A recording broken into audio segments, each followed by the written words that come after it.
Hello and welcome to Rugby Players React with the good, the bad and the rugby and World Rugby. Each episode of this show, a legend of the game joins us to look back on some classic men's matches from the Rugby World Cup. I knew that the fans hadn't had enough drama. Oh, you're right, Tim. That would be much better. From the sublime... Biggar off the field! That was a very good day. To the ridiculous...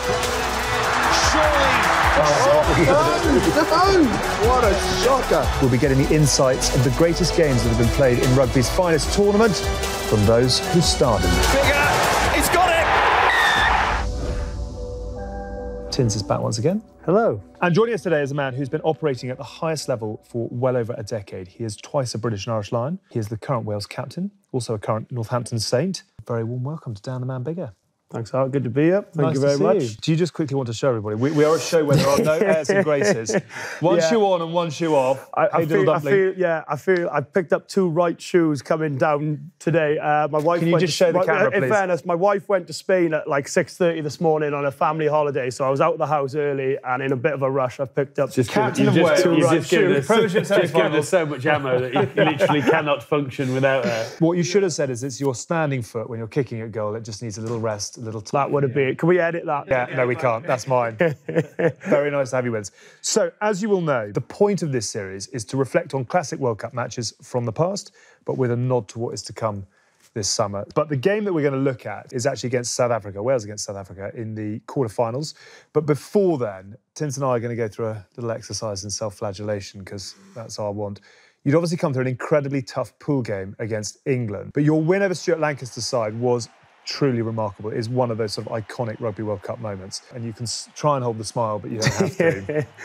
At this stage here, 9 minutes to go, 7 down. Did you truly believe at this point? The answer is yes, and I think a big reason for believing, in fairness, was Gats in that week. Everywhere we went in our training camps, on the chalkboards, on the whiteboards, messages around the team room in training, Gats had written on the board, "We will beat England. We will beat England. If you do this, we will beat England." And I think it makes you believe that extra little bit. Wales have just suffered as well in attack with just too slow in the ruck. But at this stage here, we were absolutely hanging on. Here's Jamie Roberts, draws the man, and away goes Lloyd Williams, out of position, the scrum half on the wing, and here's Gareth Davis, he's picked it up and he's scored! What a try for Wales! I reckon that was the only real opportunity we created in the game in terms of try-scoring opportunities. So for us to take that, and I was glad the conversion was under the sticks, I'll be honest. I didn't fancy a touchline one to tie it up, I'll be honest with you. OK, at this point, don't forget to like this video and subscribe to the World Rugby YouTube channel for additional shows like this, as well as highlights. We've got moments from the archives as well for you, and a whole lot more. So turn on your notifications to make sure that you never miss a video. Suddenly at that point, 25 all. Yep.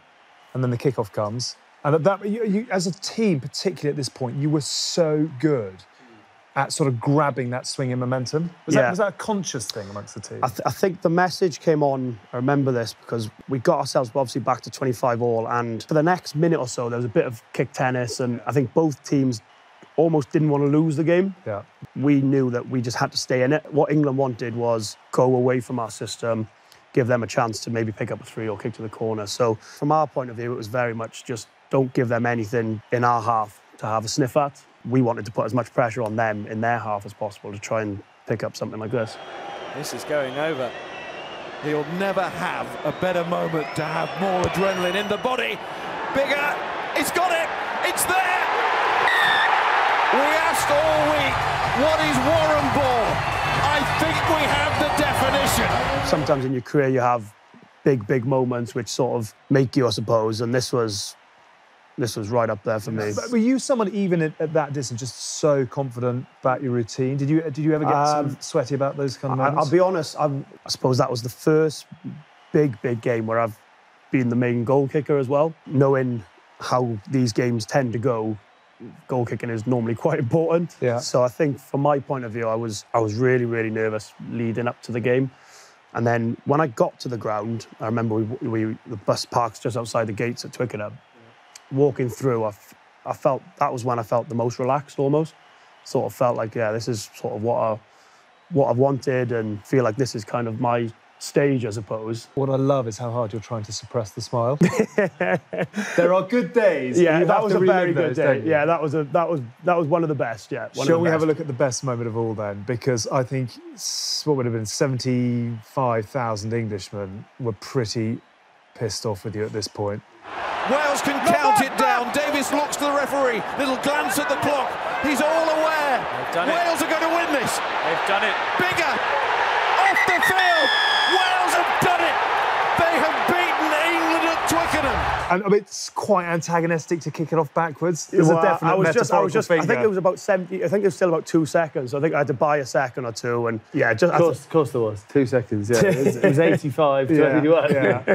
Finished ages ago. Just a huge victory. And I think those moments, because of the occasion, because of how special it was, how big the occasion was, and to have put out one of our best and my best performances in a stage like that was pretty pleasing. Yeah. So Gatland, so your Wales team of that time. I mean, it just was sort of finding a way to win and when everything went against you. Does that sort of sum it up? If you look at that game, England were the better team and probably played the better rugby for 90% of the game. So from their point of view, we probably just stuck in there and just hung on in there and clawed it back at the end. Yeah, it was a very special day if you're Wales. It was very tough if you're an England fan.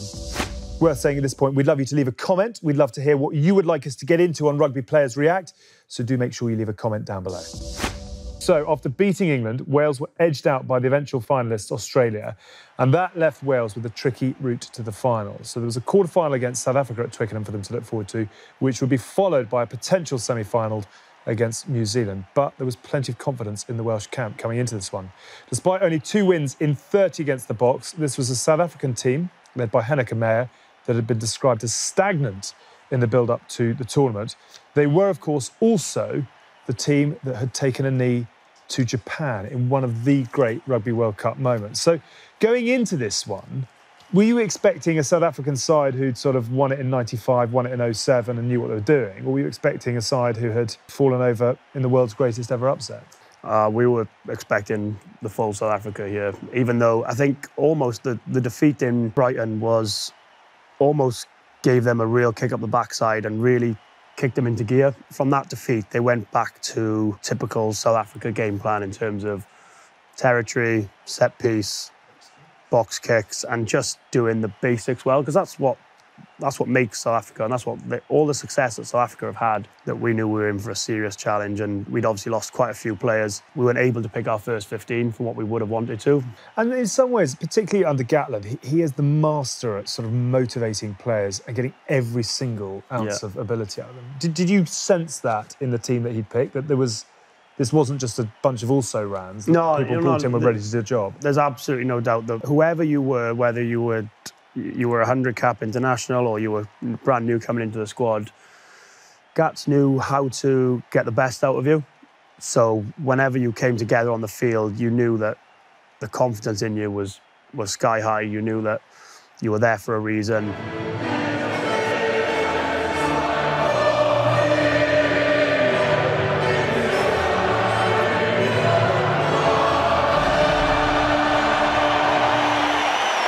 Amazing, actually, watching that South African lineup, how many of them went on to win it in 2019.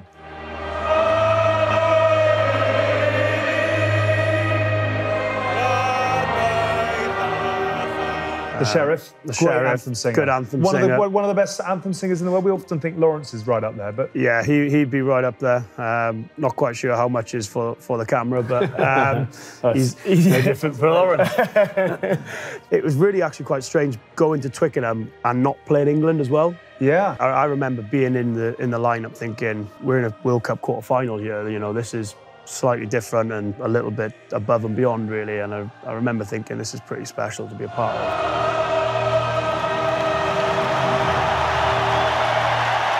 Tell you what, looking back, what's it been? 7 years since that quarter-final. 7 years, You and Warburton have aged like fine wines. The rest are all falling apart. Got a good daily moisturising routine? Yeah, I think Sam's... He's got out of the game, that's why he's looking well. Sam's got out of the game and played very little in between autumn internationals and Six Nations. And the Lions tour. I'll take that, thank you. So, in his gym, showing all the reps that he does. And Dan Biggar has been inspirational at fly half and will have to be so again talking about how exceptional you'd been. And did you feel in prime form at this point? Did you think, I'm where I need to be? I think there was never any doubt in the belief and the talent that I had, but I think you just need a moment to produce it in. And I think the England game was that moment for me. And I felt like, especially with a lot of senior guys being out injured or not available, that was really my sort of time. I was actually out of contract the following year here. And I remember I spoke to my agent the week before, and he was actually speaking to a couple of French clubs. He was saying, oh, good performance here, and it would be a good chance to drive it up a little bit. Yeah. So basically, what motivates you in the professional era? So I was thinking sort of, oh, a good performance obviously will be good individually, but also for the team as well. So it was quite funny actually. That. Thank you. And South Africa, with their first attack of the game, take rich reward and 3 points. So South Africa break the deadlock. Handre Pollard, young Handre Pollard. Did you know a lot about him going into it? Yeah, quite early in his career. Did. A little bit. We knew that they'd beaten the All Blacks in South Africa, and he played really well. He had me. And a lot of the clips we saw of him in the week was how much of a running threat he was. He's almost like a 12 playing 10 a little bit, you know. Kicked really well, in particular in the first half. Really sort of punished us, and we were sort of 9-3 down and thinking, you know, all of a sudden they get another score here and they're pushing themselves and you're having to chase the game a little bit. I think it was really important that we got the next score from this little bit of play, which was obviously really crucial. So deep as the restart again, Habana shovels it infield to Dupree, and Anscombe waiting for this one. The fullback has Biggar infield, and Biggar. Little scoop forward for himself to chase. It's landing nicely. He's judged this well, and Biggar takes it. And now Biggar heading down in the line, and he gives it out to Gareth Davis. And Davis for the try. And Wales hit back immediately. Where did your love of kick chase come in? Well, your own up and unders and chasing them? I thought that was always a strength of mine. And when I wasn't perhaps first choice, I thought, well, what could give me a bit of an edge? And I thought, well, the way we play is very much dictated on territory and kick chase setup and an aerial game. So I suppose I put a fair amount of work in. Probably for 3 or 4 years, I felt like every time the ball went up, I would have been surprised if I didn't win the ball. Which I certainly didn't win every one, but it was a mindset of being brave and being confident and going for it. And the sense to chip it or pass it out the back. What a ball! Yeah, that was a really good mind. In fairness to Gareth Davis, that was certainly during that, you know, that's his game really, being on the support and shoulder, and brilliant. Let everyone do all the hard work and take all the credit after it. I've just said it's so important to not concede, and having scored, South Africa have conceded, and Biggar's got his little shuffle going as he prepares to convert.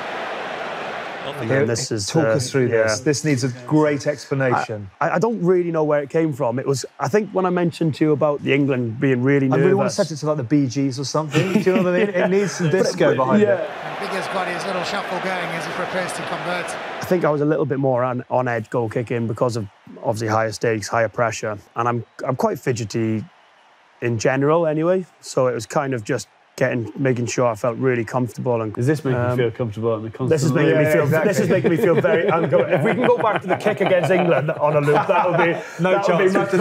We've deleted that one. That's long gone. And Wales lead this quarter-final here at Twickenham by a single point, and that man again scoring 2 tries versus Uruguay, 1 against England, 1 against Fiji, and 1 here against South Africa for Gareth Davis. Gareth Davis try, your conversion, and then you hit the lead at half-time. And I remember the cheer actually as you went, because this is just before the break, isn't it? I remember the cheer as you went off. Back it comes now for Biggar, strikes it sweetly, and Dan Biggar is celebrating, and the arm of Wayne Barnes goes up. And the plan was just maybe 1 hit, 2 hits, and just set ourselves up for a drop goal to try and edge ahead. Sean Edwards said to me, he said, a couple of big games throughout my career, he said, just keep thinking about a drop goal, and this one could make all the difference. And this has just sealed up what has been a very good first half indeed for the men in red. Couldn't have hit it, couldn't have hit it any better, really. Really hit it quite well, and I think that was quite a big moment for us going in leading, because if I've missed a kick before going in at half-time, I haven't got as much to say for myself at half-time. Whereas if you've landed a really good kick or a drop goal, you can you've got a bit more license to get stuck into players or have your 2 pennies worth sort of thing. So, do you remember the changing room at half-time? Changing room was really positive, actually. It was positive, but it was calm. I think we expected the game to go exactly like that. We didn't expect it you know, we didn't expect one team to run away either way with it. I remember looking around and just thinking how calm the whole changing room was. Yeah. For a game which was, you know, right in the balance as well. So I think it just summed that coaching group up. Yeah. Absolute clarity, confidence in them. They had confidence in us. You know, we always felt like we were going to be in with a chance of winning this game after that half-time and get back out for the second half. Right, well, speaking of epic tours to South Africa, it is 1 year since Dan and the British and Irish Lions toured the Rainbow Nation. And this summer, the Lions and World Rugby are giving you the chance to win a signed shirt from the entire touring party of that Lions side in 2021. And to be in with a chance of winning it, head over to world.rugby now. We've got a link for you in the description.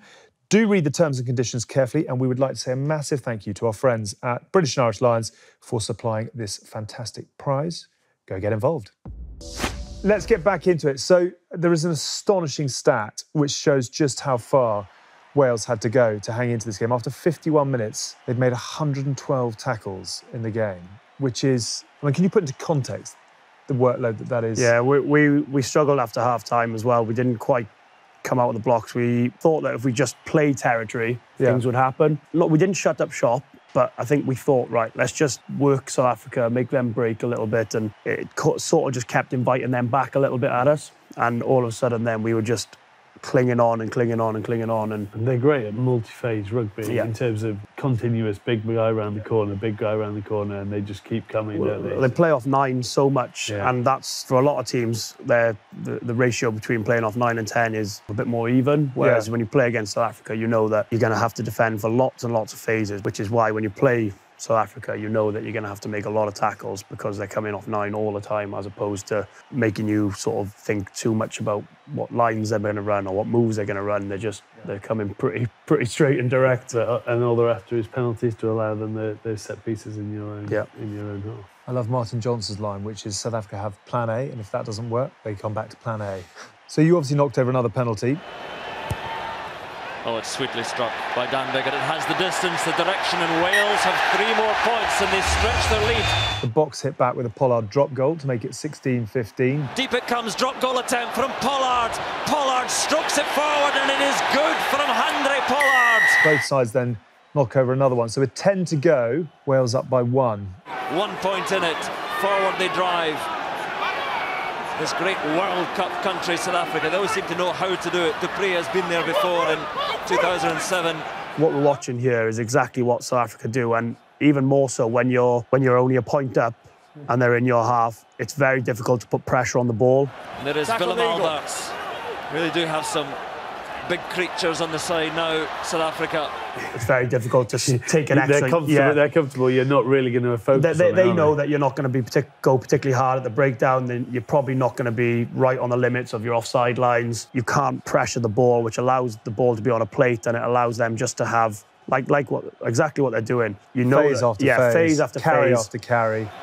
And South Africa moving forward, 7th phase.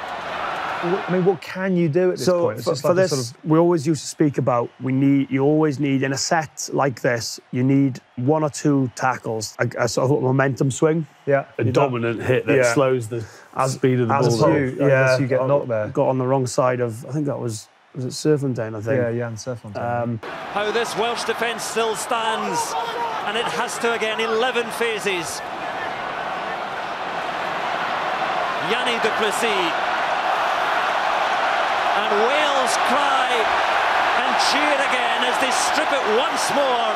We're a little bit unlucky here, actually. We do a really good job turning over, and South Africa counter-ruck, and they obviously score from the scrum. But, you know, like I said, we're really unlucky, actually, there not to get a little bit more. But I think from this moment, I think I had to come off at this moment. You did. Now Dan Biggar is off, and Dan Biggar, I'm not sure Dan Biggar can believe he's going off. So a head knock. I'm trying to stay on here, but I think because I had a bit of a stumble straight afterwards. And sometimes you've got to be safe from yourselves as players. Yeah, is exactly. That right? I think that's what it's there for, really. But it was a really tough time to come off with the game in the balance as well. And not being on the pitch at the end, you feel even more helpless, sort of thing. You know, you can't control anything. So you can see that I'm normally not very good at being told what to do. Yeah. Don't take me off, coach. You might want to look away at this point. Well, there's a And broken man Dan Biggar not on for these final 6 minutes. And South Africa get the shove on. The penalty might come here. It's just being held at the back there.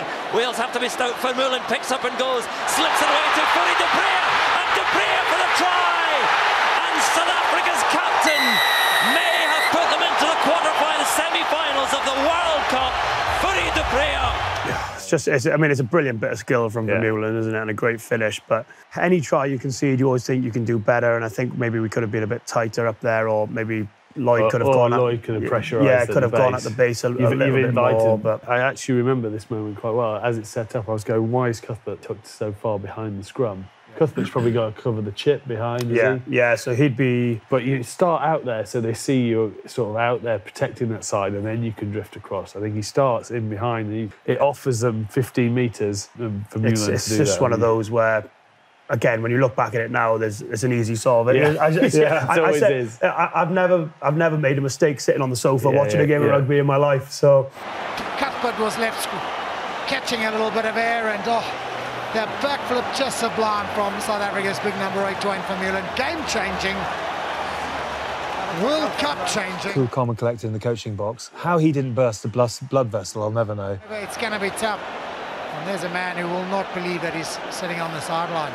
That's a really disappointing face. That's not been a good 30 seconds for you. Yeah. No, it's been a tough 30 seconds. A hell of a player in his pomp, though, Fourie du Preez. Yeah, absolutely ridiculous. 07. Absolutely ridiculous player. But everything just flips on that, doesn't it? Now you're under pressure. You saw you're running back to the halfway line to get things going. You've got to go short restart to get it on. But if short restart doesn't come, immediately they've got high field position with an easy exit. And you could see then the control South Africa had on the game, because South Africa didn't need the ball then. No. It's kind of, if you look at when it was when we were 19, 18 up, South Africa needed the ball. Whereas obviously once it's flipped then and you're chasing, South Africa are almost sort of happy just to send long and ask a question of us. And ultimately, when you chase a game against South Africa, normally you make a couple of errors. Watches and reads it well, and it's stripped, and it's South Africa's victory now. Willem Alberts, this will go out from their captain, their try scorer, and Fourie du Preez sends the ball into the stands and sends South Africa into the last 4 of the World Cup. South Africa 23, Wales 19. You have put your heart and soul into not just, the month of the campaign, but months before that in preparation. And with 77 minutes on the clock, you're going to a semi-final against the All Blacks. How do you reconcile that? How do you get over? Really tough, actually, that one. The 15 quarter-final and the 19 semi-final were probably two of the toughest defeats, and probably the 2 defeats which took the longest to get over. The full-time whistle goes, back in the change room, pack up your bags, back to the hotel, pretty much. Pack up, slink away. Yeah, so we packed our bags that night when we were back in Cardiff the following morning. Then we had a bus back following morning, and Mike Phillips was funny. He was sort of, because Mike didn't play much. I don't think he played in the World Cup and things. And the boys were asking, they were saying, "Oh, are you coming back to Wales on the bus with us?" He said, "Yeah, if that's all right. I haven't played, but is it all right to have a free lift home?" And so I think he was relatively self-deprecating. Yeah, and he'd had a couple of. I think he'd had a couple the night before. So we're going to do the highlights from the 2019 semi-final. South Africa punch their ticket. That's them done. Very good. Short and sweet, that Short game. and sweet. I did, without being facetious, I do want to ask you about that, because that really was the end of an era, wasn't it? And, relative to obviously what's to come this summer, the World Cup quarter-final we've just seen, you gave it absolutely everything and you fell just short. Yeah. But in 2019, you look back now, does it feel like there were a couple of extra shots you could have fired? Yeah, I think so. Goes back a little bit to, I suppose, the decision-making process. Do you take points? Do you go for the corner? It looked like, this is what it looked to me, whether it felt that way. It was like you were trying to beat them at their own game rather than going out and playing the game that you played in games previously. Yeah. And it then became just the most incredible arm wrestle. That's a polite way of putting it, isn't it? Would you have beaten England in the final? I mean, I don't know. I think the whole rugby world would have gone into absolute meltdown, wouldn't it? Yeah. Wales, England, World Cup final. Rugby would have just disappeared. Yeah. You haven't answered the question. South Africa probably played a much so game, complete package, when they played England in the final than they did against us. Yeah. So it would have been difficult, but I don't know. It's so many ifs and buts, and You know, we'd have liked to. I just wanted. It's not really fair. I just wanted the headline in the Western Mail. Biggar says we'd have won in 2019, but you haven't given it to us. Dan, very nice to see you. Thank you so much for swinging by. Thank you for having me. Really good fun to reminisce, and we'll look forward to catching up again before too long. That is it for this episode of Rugby Players React. Thank you to Tins. Thank you once again to Dan. For more great rugby content, including a special extended reaction from this episode, head to world.rugby/video. There is a link in the description below. But from all of us, we'll see you soon. Bye for now.